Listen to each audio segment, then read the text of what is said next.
Hello students, हैप education में आपका स्वागत है। स्टूडेंट्स, आपके सामने 5 सवाल हैं। यदि स्टूडेंट्स आप इन 5 सवालों को देख लेते हैं तो मैं आपको विश्वास दिलाता हूं फिर कभी आपको इस तरह के सवालों को करने में किसी भी तरह की समस्या नहीं आएगी।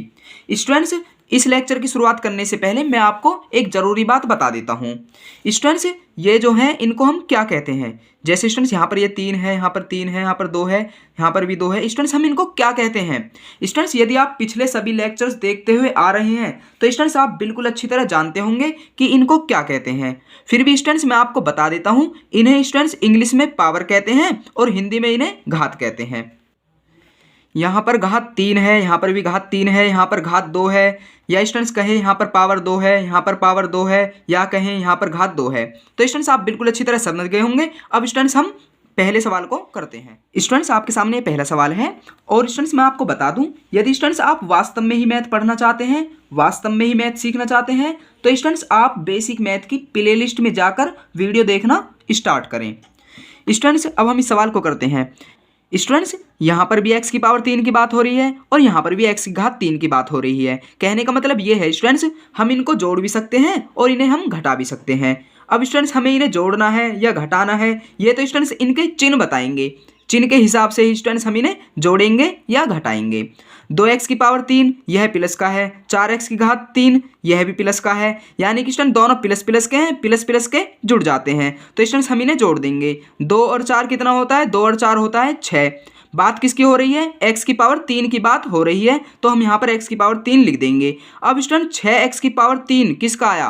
प्लस का आया है या माइनस का आया है? स्टूडेंट्स यह 6x की पावर 3 प्लस का ही आया है। तो स्टूडेंट्स हमारा यही आंसर हो जाएगा। अब स्टूडेंट्स हम दूसरे सवाल पर चलते हैं। स्टूडेंट्स आपके सामने दूसरा सवाल है, अब हम इस सवाल को भी करते हैं। स्टूडेंट्स यहाँ पर भी x की घात 2 की बात हो रही है और यहाँ पर भी x की घात 2 की बात हो रही है। यहाँ पर स्टूडेंट 4x की घात 2 माइनस का है, यहाँ पर 2x की पावर 2 प्लस का है, यानी कि स्टूडेंट्स माइनस प्लस के हैं, माइनस प्लस के घट जाते हैं। तो स्टूडेंट्स हम यहाँ पर घटा देते हैं। 4 में से 2 गए, 2 बचे। अब स्टूडेंट्स बात किसकी हो रही है? एक्स स्क्वायर की, तो हम यहाँ पर एक्स स्क्वायर लिख देंगे। स्टूडेंट्स 2x स्क्वायर किसका आया? माइनस का या प्लस का? स्टूडेंट्स यहाँ पर माइनस का ही 2x स्क्वायर आएगा, क्योंकि स्टूडेंट्स यहाँ पर 4 बड़ी संख्या है और बड़ी संख्या का ही चिन्ह हम लगाते हैं। तो स्टूडेंट्स यहाँ पर माइनस 2x स्क्वायर आ गया है। अब स्टूडेंट्स यहाँ पर प्लस का 3 है। स्टूडेंट्स इसके साथ कोई भी जोड़ने के लिए नहीं है और ना ही घटाने के लिए है, तो स्टूडेंट्स हम इसे ऐसा का ऐसा ही लिख देंगे, +3 ही। तो स्टूडेंट्स हमारा यही आंसर हो जाएगा। अब स्टूडेंट्स हम तीसरे सवाल पर चलते हैं। स्टूडेंट्स आपके सामने तीसरा सवाल है। इस सवाल को करने से पहले स्टूडेंट्स मैं आपको 2 जरूरी बातें बता देता हूँ। पहली बात स्टूडेंट्स, यहाँ पर x की पावर 2 है, तो यहाँ पर x की पावर कितनी है? स्टूडेंट्स मैं आपको बता दूँ, यहाँ पर x की पावर कुछ भी नहीं है। इसका मतलब ये है स्टूडेंट्स यहाँ पर x की पावर 1 है। अब स्टूडेंट दूसरी बात स्टूडेंट्स ये है, यहाँ पर x की पावर 2 है, यहाँ पर x की पावर 1 है। स्टूडेंट जरूरी नहीं है x की ही बात हो, स्टूडेंट्स किसी की भी बात हो सकती है, a b c d। Students यहाँ पर कुछ भी हो सकता है, students c d y z, student कुछ भी हो सकता है, जरूरी नहीं है x ही हो। अब स्टूडेंट्स हम इस सवाल को करते हैं। स्टूडेंट्स यहाँ पर x की पावर 2 की बात हो रही है और यहाँ पर x की पावर 1 की बात हो रही है। कहने का मतलब ये है स्टूडेंट्स, इसको और इसको ना ही हम जोड़ सकते हैं और ना ही घटा सकते हैं। क्यों? क्योंकि स्टूडेंट्स यहाँ पर x की पावर 2 की बात हो रही है और यहाँ पर x की पावर 1 की बात हो रही है। तो स्टूडेंट्स हम इसे जोड़ भी नहीं सकते, घटा भी नहीं सकते। तो स्टूडेंट्स हम इसे ऐसा का ऐसा ही लिख देंगे, x की पावर 2 और यहाँ पर माइनस का 3x है, तो माइनस का 3x ऐसा का ऐसा ही लिख देंगे। अब स्टूडेंट्स यहाँ पर 2 प्लस का है, 6 भी प्लस का है, प्लस प्लस के जुड़ जाते हैं। तो स्टूडेंट्स हम 6 और 2 को जोड़ देंगे, 6 और 2 होता है 8। किसका आएगा यहाँ पर? 8 प्लस का आएगा। स्टूडेंट्स हमारा यही आंसर हो जाएगा। तो स्टूडेंट्स आप बिल्कुल अच्छी तरह समझ गए होंगे। अब स्टूडेंट्स हम चौथे सवाल पर चलते हैं। स्टूडेंट्स आपके सामने चौथा सवाल है, अब हम इस सवाल को भी करते हैं।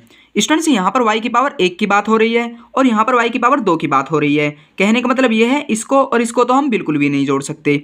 अब स्टूडेंट्स क्या हम इसको और इसको जोड़ सकते हैं? नहीं जोड़ सकते, क्योंकि स्टूडेंट्स यहाँ पर y की बात हो रही है और यहाँ पर z की बात हो रही है। इसको और इसको भी नहीं जोड़ सकते। क्या स्टूडेंट्स हम इसको और इसको जोड़ सकते हैं? नहीं जोड़ सकते, क्योंकि स्टूडेंट्स यहाँ पर z की बात हो रही है और यहाँ पर y की पावर 2 की बात हो रही है।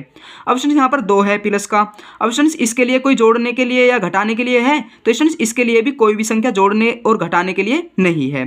तो स्टूडेंट्स कहने का मतलब ये है, इसको इस पूरे में हम किसी को भी ना तो जोड़ सकते हैं और ना ही घटा सकते हैं। तो स्टूडेंट्स हम इसे ऐसा का ऐसा ही लिख देंगे और स्टूडेंट्स हमारा यही आंसर हो जाएगा। स्टूडेंट्स हमारा यही आंसर है। अब स्टूडेंट्स हम 5वें सवाल पर चलते हैं। स्टूडेंट्स आपके सामने पांचवा सवाल है। इस सवाल को करने से पहले स्टूडेंट्स मैं आपको एक जरूरी बात बता देता हूँ। स्टूडेंट्स ये जो पावर 2 हैं या कहें ये जो घात 2 हैं स्टूडेंट्स हम इनको स्क्वायर भी कह देते हैं। यदि स्टूडेंट्स आप पिछले सभी लेक्चर देखते हुए आ रहे हैं तो आप बिल्कुल अच्छी तरह जानते होंगे पावर 2 को हम स्क्वायर भी कह देते हैं। यानी कि स्टूडेंट्स हम इसे इस प्रकार भी पढ़ सकते हैं 2y स्क्वायर 5y स्क्वायर, इसे हम x स्क्वायर y स्क्वायर इस प्रकार भी पढ़ सकते हैं। स्टूडेंट्स यहाँ पर y की पावर 2 की बात हो रही है और यहाँ पर y की पावर 2 की बात हो रही है और यहाँ पर भी y की पावर 2 की बात ही हो रही है। कहने का मतलब स्टूडेंट्स हम इसे और इसे जोड़ भी सकते हैं और घटा भी सकते हैं। अब स्टूडेंट घटाना है जोड़ना है ये इनके चिन्ह ही बताएंगे। स्टूडेंट्स पहले हम 5y स्क्वायर और 2y स्क्वायर को जोड़ लेते हैं क्योंकि स्टूडेंट्स इन दोनों के चिन्ह समान है। तो स्टूडेंट्स 5 और 2 कितना होता है, 5 और 2 होता है 7। y की पावर 2 लिख देंगे क्योंकि स्टूडेंट्स यहाँ पर y की पावर 2 की बात ही हो रही है। स्टूडेंट्स यहाँ पर यह प्लस आएगा, प्लस आगे लिखने की कोई ज़रूरत नहीं है। अब स्टूडेंट्स हम यहाँ पर थोड़ी देर के लिए -y स्क्वायर लिख लेते हैं। अब स्टूडेंट्स यहाँ पर x स्क्वायर है और यहाँ पर x की पावर 1 है। कहने का मतलब यह है इसको और इसको ना तो जोड़ सकते हैं और ना घटा सकते हैं क्योंकि स्टूडेंट्स यहाँ पर x की पावर 2 की बात हो रही है और यहाँ पर x की पावर 1 की बात हो रही है। तो स्टूडेंट्स हम इसे और इसे ऐसा का ऐसा ही लिख देंगे। अब स्टूडेंट्स यहाँ पर 3 माइनस का है, 4 प्लस का है, माइनस प्लस के घट जाते हैं, 4 में से 3 घटा देंगे तो यहाँ पर 1 बचेगा। 1 किसका बचेगा, प्लस का बचेगा। अब स्टूडेंट्स यहाँ पर 7y स्क्वायर और यहाँ पर y स्क्वायर। स्टूडेंट्स यहाँ पर y स्क्वायर कितना y स्क्वायर है, स्टूडेंट्स यहाँ पर जो y स्क्वायर है वो 7y स्क्वायर है। स्टूडेंट्स यहाँ पर कुछ भी नहीं है, कहने का मतलब स्टूडेंट्स ये है यहाँ पर 1 है तो स्टूडेंट्स ये 1y स्क्वायर है। अब स्टूडेंट्स हम 7y स्क्वायर में से 1y स्क्वायर घटा देंगे, 7 में से 1 गया 6 बचा। बात हो रही है y स्क्वायर की तो y स्क्वायर लिख देंगे। यहाँ पर स्टूडेंट्स प्लस आएगा, प्लस आगे लिखने की कोई ज़रूरत नहीं होती है। अब स्टूडेंट्स यहाँ पर प्लस x स्क्वायर का प्लस x स्क्वायर लिख देंगे, यहाँ पर माइनस x लिख देंगे और यहाँ पर +1 लिख देंगे। अब स्टूडेंट्स हमारा यही आंसर हो जाएगा। तो स्टूडेंट्स आप बिल्कुल अच्छी तरह समझ गए होंगे। यदि स्टूडेंट्स आपको यह लेक्चर पसंद आया है तो इस वीडियो को लाइक कीजिएगा और हाँ स्टूडेंट्स आप चाहें तो हमें इंस्टाग्राम पर भी फॉलो कर सकते हैं, लिंक इस वीडियो के डिस्क्रिप्शन बॉक्स में दे दिया है।